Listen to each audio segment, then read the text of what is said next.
¿Qué tal? ¿Cómo están? Bueno, gracias por estar en mi canal. Siempre suscríbanse, activen la campanita. Hoy tenemos un invitado de lujo, un caballero de este deporte del automovilismo, y saludo a Diego Mejía. Entiendo yo que hasta España, ¿verdad, Diego? Francisco, muchas gracias. Sí, estamos en Madrid. Este inicio de temporada tocaba un poco más en base. Hemos estado en México también, pero bueno, ya tendremos la oportunidad de regresar al paddock. Diego, de verdad que un placer. Colombiano, ¿por qué? Al igual que El Salvador es país futbolero, ¿por qué el automovilismo? No, es más por una pasión familiar, es algo que venía en el ADN con muchos años de mi papá siendo primero piloto, fue también dirigente y luego periodista de automovilismo. Yo pues lo pude ver en esas tres facetas diferentes y compartimos la del periodismo juntos, siguiendo buena parte de la carrera de Juan Pablo Montoya en la IndyCar, en la Fórmula 1, un poco antes, y pues al día de hoy seguimos compartiéndola, ya pues cada uno, digámoslo, por aparte, pero igual acompañando algunos de sus espacios. Él todavía tiene un programa de radio de automovilismo casi a diario en Colombia y yo pues trato de acompañarlo lo más que puedo en ello. Entonces, sí, es algo heredado, porque pues desde que yo nací mi papá estaba involucrado en el medio, entonces era apenas natural que de alguna forma acabara pues metido en el medio. Inicialmente yo fui piloto, y no proyectaba ser ni periodista ni nada de automovilismo. Inconscientemente me fui formando en ese aspecto también, cuando ya mi papá ejercía el periodismo en el automovilismo, y pues ahora es mi oficio, ¿no? La vida da muchas vueltas. Yo soy ingeniero industrial de profesión. Si me preguntaran cuando niño qué quería ser, pues yo quería ser piloto, ¿no? Y hasta cierto punto lo fui, pero no, nunca profesional. Eh, Gané muchos títulos, carreras, etcétera, en Colombia, pero claro, para poder dar el salto fuera se necesita no solamente los resultados, sino también mucho presupuesto y mucho más talento probablemente del que yo tengo, porque yo tuve la suerte de correr contra Juan Pablo Montoya, somos contemporáneos, y pues vi lo que le costó a él sabiendo lo mejor que era respecto a lo que yo podía hacer, ¿no? En algunas ocasiones compartimos en carreras de resistencia con el mismo kart, por ejemplo, y pues yo tenía claro que él era bastante mejor que yo, ¿no? Y pues ver que por momentos pareció que no iba a cumplir su objetivo, obviamente pues me colocó en un contexto, digámoslo, bastante claro de cuáles eran las posibilidades. Yo pues sí, cuando acabó el colegio fui a la universidad y seguí pues, digámoslo, una vida más normal, entre comillas, pero siempre practicando o siguiendo el automovilismo. Yo te he escuchado de mente en Fox, y yo nunca te he escuchado esa frase que yo le escucho mucho en mesas de debate de fútbol, que el futbolista le dice al que no fue futbolista, al que solo fue periodista o analista: es que tú no jugaste fútbol, tú no puedes opinar de ciertas cosas en la cancha. Tú fuiste piloto, pero nunca te he escuchado decirle a Chacho, o antes a Fernando o a Juan: ustedes no fueron pilotos, no pueden opinar al respecto del manejo del coche. Sí, no, obviamente, pues, a ver, yo he sido piloto y muchos años, pero nunca en un ambiente de un nivel tan alto como, no sé, una Fórmula 3, una Fórmula 2 o algo así. Lo más rápido que he pilotado así siendo piloto en su época fue un Indy Lights, y pues digamos lo que entiendo, ¿no? Un poco del reto que supone a nivel físico, a nivel mental, y pues lo era en la época en la que lo hice, y hoy en día pues lo es incluso más, ¿no? Pero sí, cada periodista tiene una forma diferente de afrontar el deporte. Ha llegado por una vía u otra. eh, Creo que pues la oportunidad que tuve yo de correr tantos años pues me permite tal vez tener pues una serie de elementos que no tienen todos los periodistas. Hoy en día pues muchos pilotos se están convirtiendo en comentaristas, especialistas de del deporte motor y eso es muy bueno, ¿no? Porque pues son gente que han estado sentados allí, ex pilotos de Fórmula Uno que pueden aportar pues mucho más, incluso pues porque han estado ahí en la primera línea de fuego y saben muchas de las cosas que pues nosotros que hemos estado más de este lado como periodistas no hemos vivido, ¿no? Pero sí, yo creo que pues la falta de haber estado practicando el deporte a cualquier nivel, pues no necesariamente es un impedimento para seguir el automovilismo y para opinar al respecto. Diego, mucha gente piensa que automovilismo solo es Fórmula 1. Pues solo es eso y después Indy, NASCAR, Resistencia, no está muy a la vista. ¿Cómo empaparse de todo el automovilismo en general?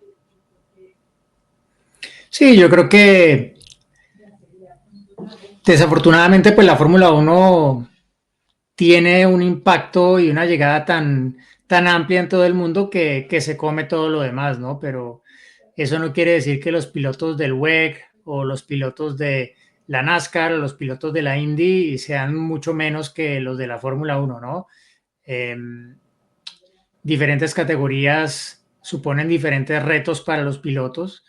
Los equipos, algunos de los que están también en estas categorías, pues son equipos, organizaciones que tienen un nivel muy alto y que si tal vez se hubiesen dedicado a la Fórmula Uno serían igualmente exitosos, ¿no? Pero creo que también tiene eso de lindo el automovilismo, que tiene muchas manifestaciones muy distintas, categorías como la NASCAR, que tuve la oportunidad de seguir gracias al paso allí de Juan Pablo Montoya, que pues al principio la veía como una categoría excesivamente gringa, demasiado show y no tanto deporte, ¿no? Es un poco como la antítesis de la Fórmula Uno en varios aspectos, pero eso no quiere decir que no sea automovilismo y que los pilotos que están allí no sean muy talentosos, ¿no? Son tal vez muy especializados en lo que hacen, pero de alguna manera la NASCAR, por ejemplo, es como el fútbol americano, como comparación, el fútbol que nosotros conocemos es la Fórmula Uno y el fútbol americano es como la NASCAR, ¿no? Es lo que yo siempre le digo a la gente, tienen similitudes, pero también tienen grandes diferencias, pero se enmarcan dentro de pues, ser un deporte de pelota, que tienen un arco, etcétera, corren hacia un arco, hacia el otro, uno tiene más pausas, el otro menos, uno es más automovilismo puro, el otro es automovilismo más espectáculo. Entonces sí, creo que a mí por lo menos me gusta ver todas las categorías. La NASCAR pues de pronto la sigo ya menos por los horarios y porque vivo en Europa y que las carreras son muy largas también para poder seguirlas completas. Pero la Indy, por ejemplo, siempre tiene muy buenos espectáculos. Para mí las 500 millas de Indianápolis son la mejor carrera de todas, incluyendo todas las de la Fórmula Uno. Eh, pero pues sí, cada categoría tiene sus cosas y creo que también da para que la gente, pues, la que más se empapa del automovilismo y logra, pues, pasar más capas que solo la de afuera, logra entender que el automovilismo tiene mucha profundidad y que se puede disfrutar tanto de una carrera de resistencia como de una carrera sprint de Fórmula Uno como de un gran premio o unas 24 horas de Le Mans. Diego, pero ¿será que después de la serie y de que Liberty Media adquiere los derechos de la Fórmula 1 y que la abre a todo el mercado, ahí hay un crecimiento grande del automovilismo, específicamente de la máxima categoría? Sin duda, es algo que la ha hecho crecer mucho, que también ha hecho que de alguna manera llegue mucha gente nueva a querer ser parte del deporte a todo nivel, ¿no? No solamente como seguidores, sino también empresas, patrocinadores, eh, gente que pues lo ha visto y ha acabado convertida en piloto y gente, bueno, de mucho dinero que ha llegado al automovilismo, ¿no? Creo que es una de las cosas que se ha notado y hoy en día pues los asientos en cualquier categoría semillero de la Fórmula Uno eh, valen mucho más de lo que costaban unos 5 años atrás y es producto de eso, ¿no? De la cantidad de gente que ha llegado queriendo ser piloto y con el dinero para poder de alguna manera financiar una carrera de ser piloto, incluso gente que ha llegado a comprar equipos, así como lo ha hecho Lawrence Stroll con el equipo Aston Martin. Entonces, sin duda, es algo que ha ayudado. Alguna gente pues se ha quedado, digámoslo, a un nivel de seguimiento particular, pero pues también se entiende que cada uno pues siga el deporte por ciertos aspectos y que lo siga como le gusta, ¿no? Hay gente que le gusta entrar más en los detalles técnicos, otra gente que se queda más en la pinta del uno, del otro. Eh, Creo que son tantos personajes y tan diversos los que hay en la Fórmula Uno que pues da para tener muchas historias y que mucha gente se, se aferra a ellas. El aficionado de antaño de la Fórmula 1, cuando ve que las nuevas generaciones, a través de las series y de todo este contenido audiovisual, se hacen fanáticas, muchas veces dicen, pero ustedes solo son por la serie, no es que vengan siguiendo desde hace años. Y me gusta lo que tú decís, cada quien que la vea y que la disfrute como guste verla. Al final, la Fórmula 1 es tan amplia que nos da eso. Si yo te preguntara, alguien que quiera saber la parte técnica, que quiera entender que el alerón, que el pontón, que el DRS, que todas las cosas técnicas, la aerodinámica, ¿cómo podría hacerlo? Para un ingeniero creo que es mucho más fácil ver cosas de matemática, física y todo, pero para nosotros los mortales, yo que no soy ingeniero y que alguien que es fanático, ¿cómo puede decir, quiero especializarme para conocer más y para cuando escuche a los grandes como tú, entienda el mismo idioma? Pues yo creo que lo primero, obviamente, tener ciertas nociones de física sobre todo. Los números también, obviamente, hay que entenderlos de alguna manera para poder como interconectar todo, ¿no? Pero sí, yo creo que hoy en día hay pues en YouTube mucho material, hay mucha gente que se ha dedicado a explicar esto y hacerlo más digerible para cualquier persona. Hay muy buenos creadores de contenido y desde hace años, no solamente desde Drive to Survive, desde incluso antes hay gente que lo ha hecho y si tú no entiendes algo y buscas en YouTube, seguro que vas a encontrar en algún lado una buena respuesta. Eh, Creo que pues obviamente también hay libros y pues es la forma más tradicional de aprender todo esto. Yo pues siempre recomiendo el libro de Adrian Newey, aunque para entender ciertas cosas hay que ya tener cierto nivel de entendimiento, no ser ingeniero aeroespacial ni mucho menos, pero sí entender ciertos conceptos para poder saber de lo que él habla, ¿no? Porque es básicamente leer a un genio. Y aunque el genio trate de ir a lo básico, para él lo básico está un peldaño más arriba de lo que probablemente es lo básico para alguien que llegó a seguir la Fórmula 1 por Drive to Survive, ¿no? No que no se pueda aprender, pero sí requiere como llegar a colocarse en ese primer escalón antes de ir a lo siguiente, pero claro, es algo que, por ejemplo, ese libro de Adrian Newey se matiza con historias, ¿no? Y como ese hay otros anteriores también que explican diferentes aspectos y que cuentan historias que tocan también lo técnico, pero dentro de otros contextos diferentes, ¿no? Recuerdo uno que leí en la época en la que estaba siguiendo la NASCAR, que se llama The Unfair Advantage, que es como una biografía escrita de Mark Donohue, que fue el piloto insignia de Penske durante muchos años en diferentes categorías. Estuvo incluso con él en la Fórmula 1. Allí desafortunadamente fue cuando perdió la vida en un accidente días después de un accidente en Austria. Pero ganó con él las 500 millas de Indianápolis, corría con él en resistencia y él era un piloto, ingeniero, desarrollador y el libro pues cuenta mucho de cómo, por ejemplo, los equipos, los técnicos, los ingenieros buscan esa ventaja injusta que no se niega en el reglamento, pero que entra por las rendijas de lo que las letras dejan allí en los reglamentos técnicos. Diego, la temporada pasada fue para nosotros los latinos tuvo mucho sube y baja. Tuvimos un gran inicio de Checo, después la caída, después entra Colapinto, se van los dos. ¿Cómo la vives tú entendiendo de que el mercado para el cual tú te diriges es Latinoamérica y que Latinoamérica estaba al final de temporada prácticamente perdiendo a sus dos pilotos que tenía, uno que llegó a mitad y el otro que tenía muchos años? ¿Cómo se vive, cómo lo viviste tú?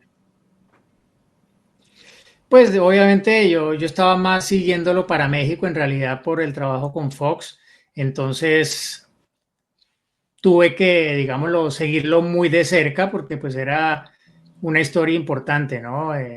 Cómo pues de repente se cortaba un capítulo en la historia de un piloto que estaba escribiendo su mejor capítulo en la Fórmula Uno, pero que de repente como que se acabó la tinta ya hacia el final de la temporada anterior y de repente pues se acabó el capítulo antes de lo que se suponía estaba escrito, ¿no? Por lo menos las páginas estaban ahí para escribirlas 2 años más y eso no ha ocurrido. Entonces, pues ha sido intenso, ha sido mucho trabajo, mucho hablar con mucha gente para poder estar al corriente de lo que pasaba todos los días con ese tema y haber sabido en su momento pues lo que iba a pasar antes de que se hiciera oficial, ¿no?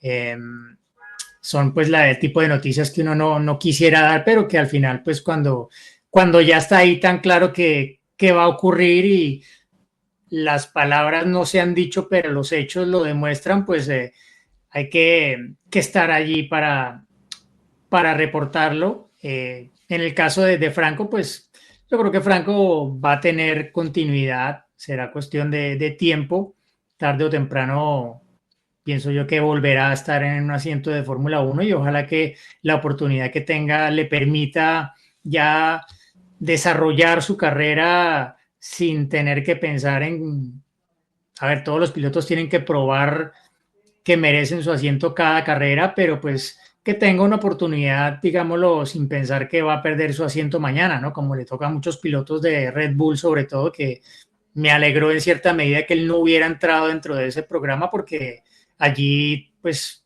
tu carrera puede ir con un ascenso meteórico, pero puede acabarse en cualquier momento, ¿no?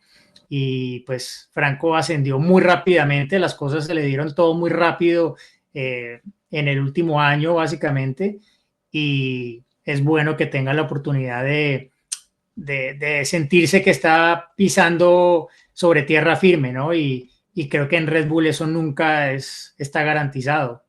Tal vez en la oportunidad que tenga pueda hacer que las cosas sean un poco más así y que pueda desarrollar una carrera por varios años en la Fórmula 1. En junio, julio, cuando Checo venía ya con el rendimiento mal en el RB20, yo me recuerdo que mi papá es muy fanático, igual que yo, y me decía, mira, vi un tweet que decía que ya se va. Y tú estabas ahí, estabas con los contactos. ¿Cómo era recibir la información de que dicen medios británicos, europeos, que Checo ya se va, y tú tenías que investigar y prácticamente no, a veces desmentir o tranquilizar, sobre todo al pueblo mexicano que decía, nos están diciendo que se va nuestro héroe, necesitamos escuchar a que nos digan si es cierto o no? Sí, igual que lo del final de año, pues estar hablando con las personas, estar al corriente y pues saber qué puede pasar, ¿no? Porque el tema de lo de Checo es que el año pasado en cualquier momento las cosas podían cambiar de un día para otro, ¿no?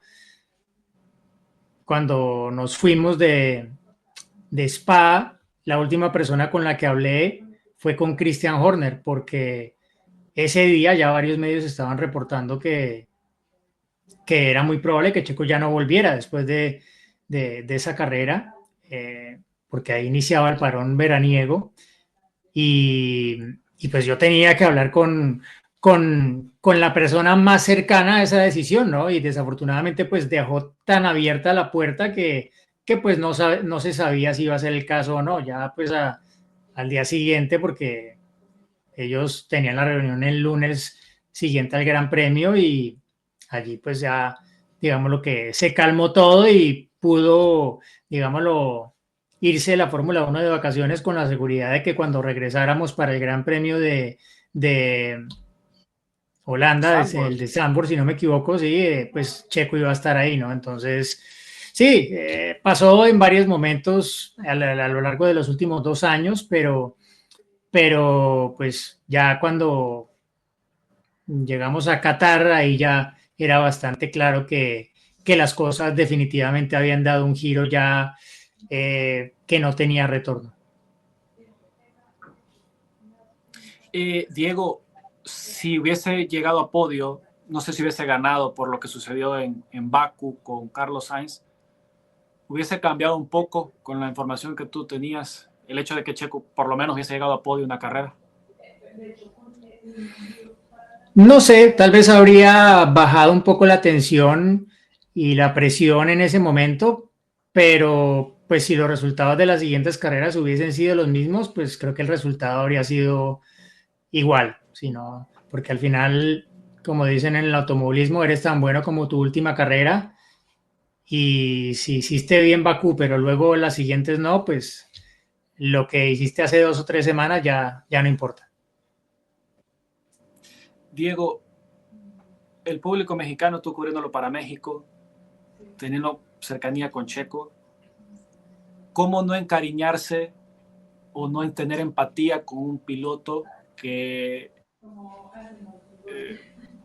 el público de ese piloto lo estás informando tú, la gente de ti, tú lo ves, estás más de cerca, ves cosas, caras, gestos, pláticas, información?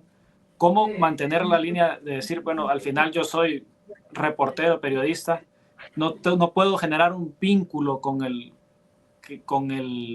piloto que al final vaya a sesgar mi opinión?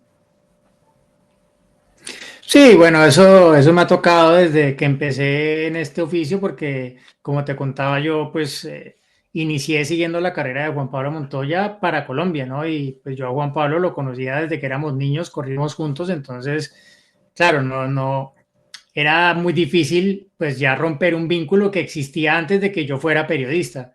Era imposible, pero al mismo tiempo tenía que, digámoslo, ser objetivo dentro de lo que me era posible a la hora de reportar y pues no solamente escuchar la opinión de Juan Pablo, sino también escuchar a la contraparte y a sus jefes, etcétera, ¿no? Y ver un poco pues la historia desde los diferentes ángulos y no solamente el de Juan Pablo, ¿no? Entonces, creo que esa época, digámoslo, me enseñó y me mostró digamos, lo que tenía que hacer en esos casos. Ya, pues obviamente con Checo, pues lo conozco y de alguna manera la forma de llevar el trato con él desde que es piloto de Red Bull es un poco diferente, digámoslo, a lo que era antes cuando pues era más fácil, digámoslo, hablar con él en el paddock, etcétera. Ya cuando un piloto está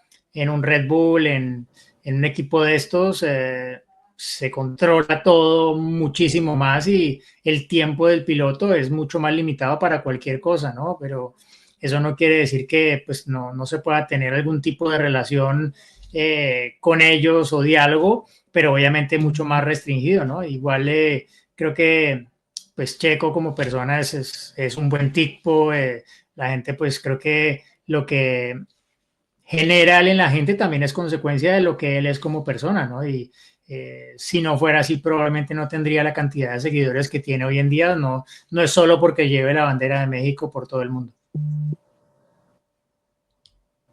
Diego, de el Checo de Qatar, de Abu Dhabi, al Checo del evento en León, ¿notaste alguna diferencia en su ánimo, en su estado de ánimo, en lo anímico? ¿Se veía más relajado, más tranquilo?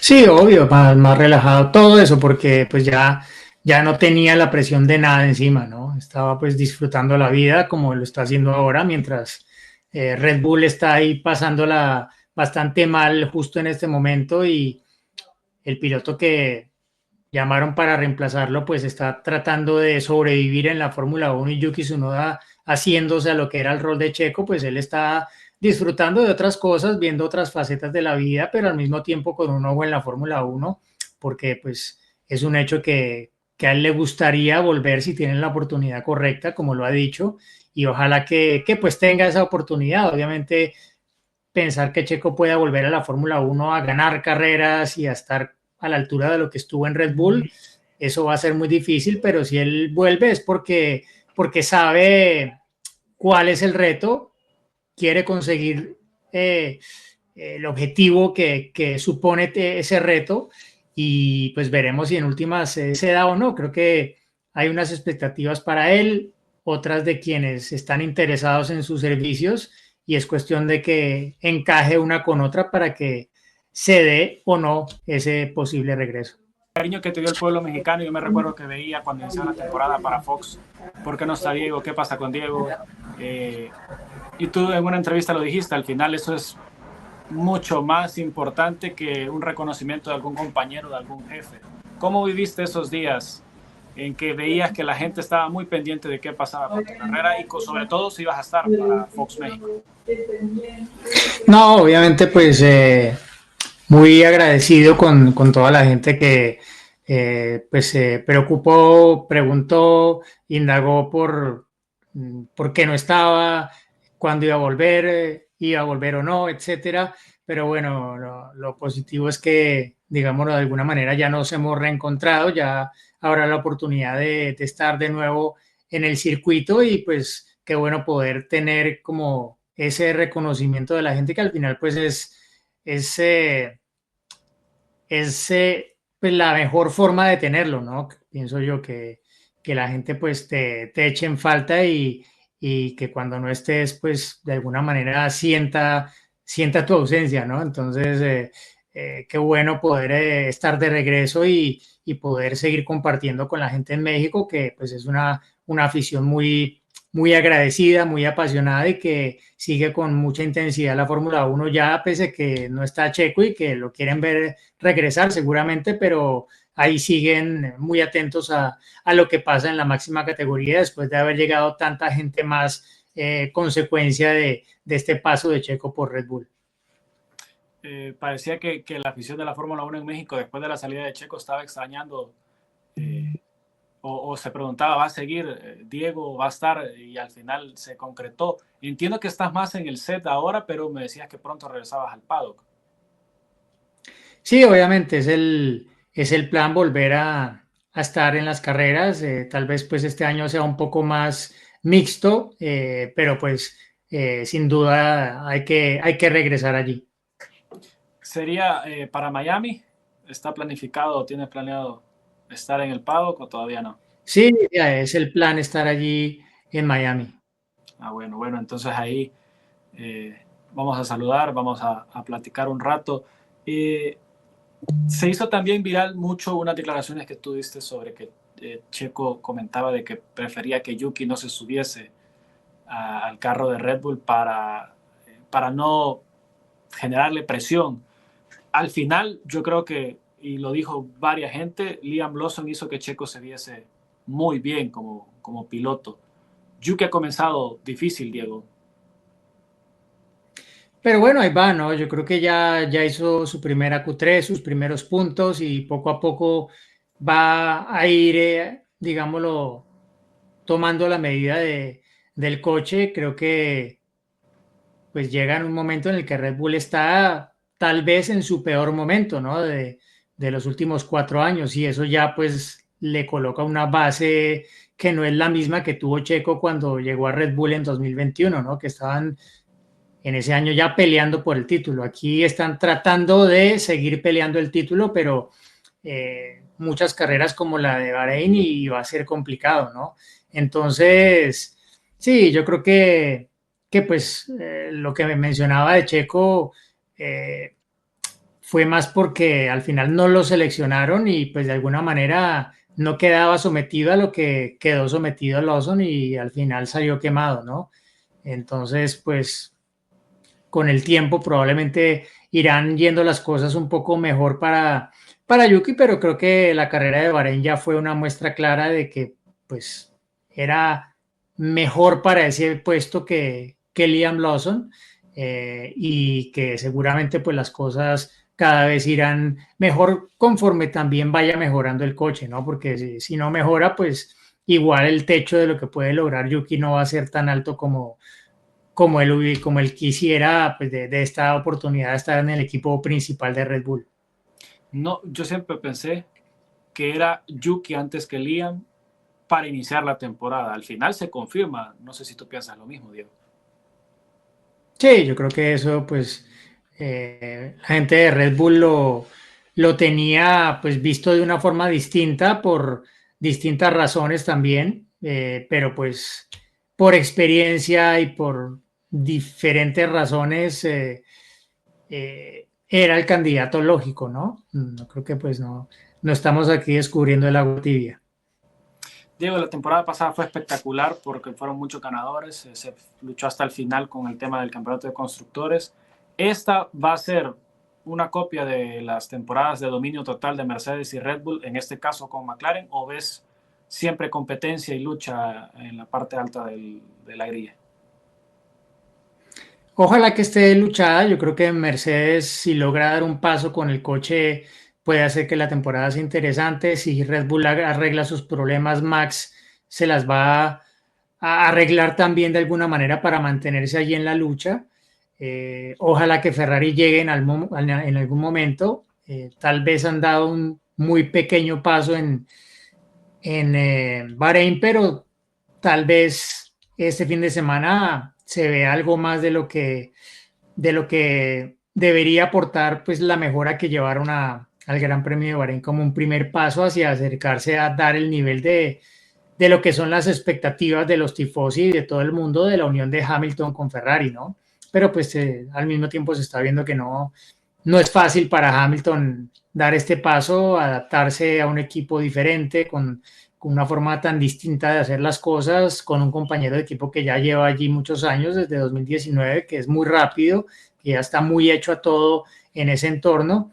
Y veremos, ¿no? Yo creo que todavía nos queda por ver, obviamente, lo mejor de tanto de Ferrari como de Hamilton junto a ellos este año.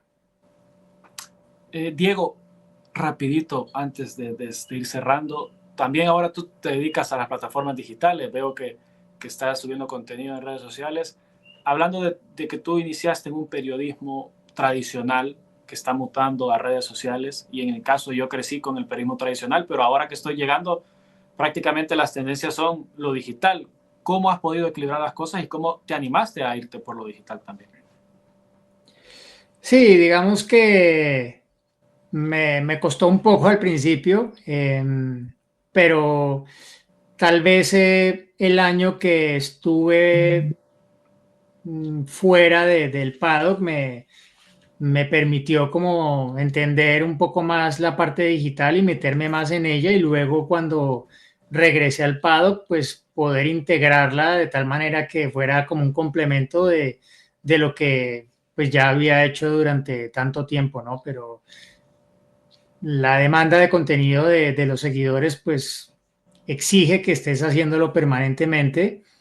Cuando estás en los escenarios probablemente es más fácil porque tienes más para mostrar, para contar, que cuando estás en un mismo lugar y tienes que a diario generar ese contenido, ¿no? Pero igual, tú miras y en todos los diferentes temas hay gente que se las ingenia y es capaz de ser su propio editor y generar una cantidad de contenido importante sin importar que no esté viajando a ningún sitio ni nada. Gente que tiene pues mucha creatividad y pues uno trata de tomar parte de eso también para tratar de seguir innovando en ese aspecto que es tan dinámico. Ya para ir cerrando, ¿qué mensaje le das a toda esa afición que te apoya, que está al pendiente, que te está siguiendo y que pues está siempre apoyándote a ti, que te ha arropado, sobre todo México, que es el público que está dirigiéndote ahorita?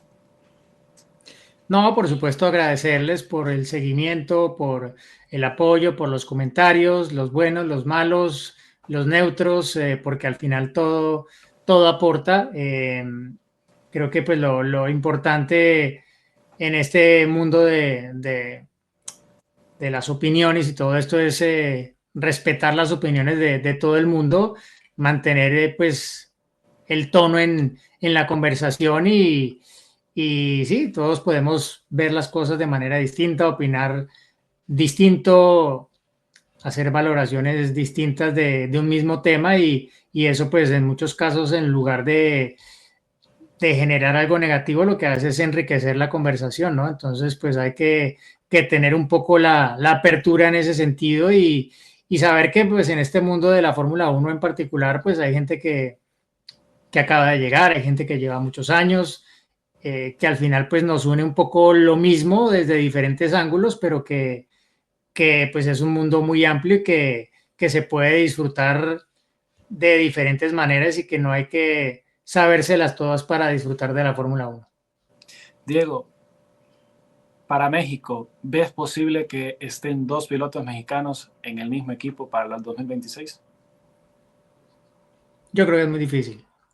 No, no lo veo tan... Me gustaría, me encantaría, pero creo que está difícil. Ok. Diego, te agradezco por tu tiempo, de verdad ha sido un honor poder conversar. La plática se queda corta, no te quiero quitar ya más tiempo. Y espero todo se ve para que nos podamos saludar en Miami, podamos conversar y de verdad te agradezco por el tiempo. Todo lo mejor, toda la salud y la admiración total desde aquí, desde El Salvador, Diego. Muchas gracias, Francisco. Un saludo hasta El Salvador y bueno, seguiremos aquí en contacto y espero que nos veamos en algún circuito. Ojalá, ojalá. Y a todos, gracias por haber visto esta entrevista. De verdad fue un placer. Suscríbase, activa la campanita. ¿Cuáles son tus plataformas, Diego, para que puedan también seguirte? Sí, me encuentran como Diego F. Mejía en X, en Instagram, también en Linktree igual, estoy como Diego F1 Mejía y pues tengo también ya un par de años trabajando con la gente de The Race, haciendo su contenido para su canal de YouTube en inglés. Encuentran como The Race en español. También está ya en Instagram, en TikTok, en YouTube, por supuesto, y en X también. Así que los invito a que sigan ese contenido prácticamente a diario de la Fórmula 1. Bueno, gracias. Suscríbanse a las plataformas de Diego y a las mías y nos vemos en la próxima.